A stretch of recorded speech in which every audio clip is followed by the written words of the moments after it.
Today, I thought I'd tell you a little about something that's near and dear to my heart. Transportation. Going places. What? Transportation sounds boring, but it's not. In fact, two of my favorite methods of transportation are aircraft and trains. Not just a train. Monorails.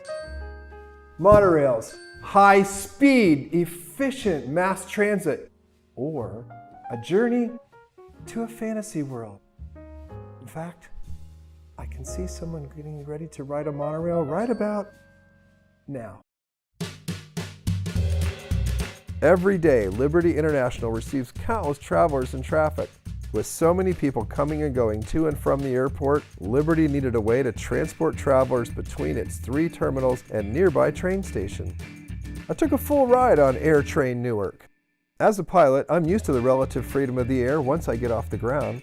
The monorail really only has 2 directions, forward and backwards. AirTrain Newark travels from one end to the other along a horseshoe-shaped track. It's not a complete loop, but rather a track using switches. During usual work, the trains will switch between the rails upon reaching each end. Switches allow for the 3 miles of track to be efficiently utilized. At the ends of the track, the trains switch between rails and reverse direction without turning. What was backwards before the switch becomes forwards after. Trains can then pass each other in opposite directions without needing extra space and using a complete circuit. Switches were first used on the Tokyo Haneda Alweg monorail launched in 1964. It can now be seen in use at airports around the world. You know, I used to enjoy riding trains and planes and other fast-moving vehicles. In fact, I still enjoy riding trains just as much as flying. The Walt Disney Monorail system was one of Walt's ideas to transport people around the property.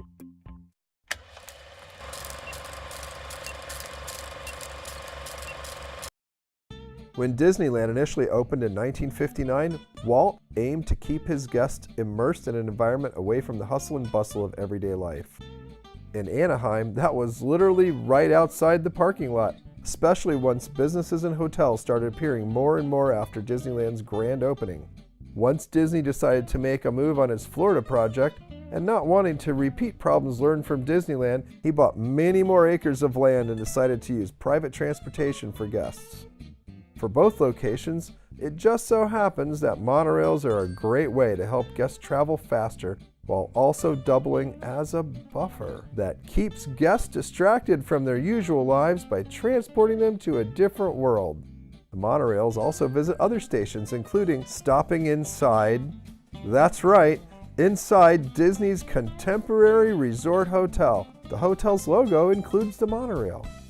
For the most fanatic of Disney loyals, or maybe first-time guests, even the sight of the iconic Disney monorail system sends a surreal, reassuring message that they are in the happiest place on Earth.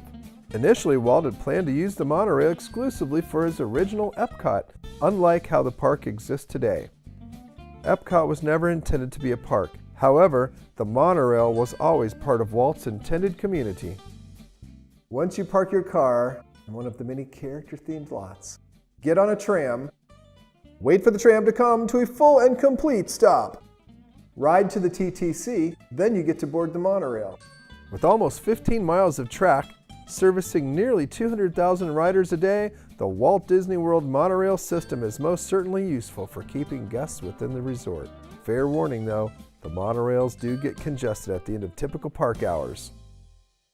The common denominator, transport riders. Liberty transports them between the train station, car rental area, and the 3 different terminals in between. Disney transports them to a whole new world between Epcot, the Magic Kingdom, and the various resorts connected to the system. Both examples include stops at passenger stations and service areas where trains can be maintained and repaired away from active lines. Disney's original monorail has been running since 1959. And Liberty's has been running since 1996.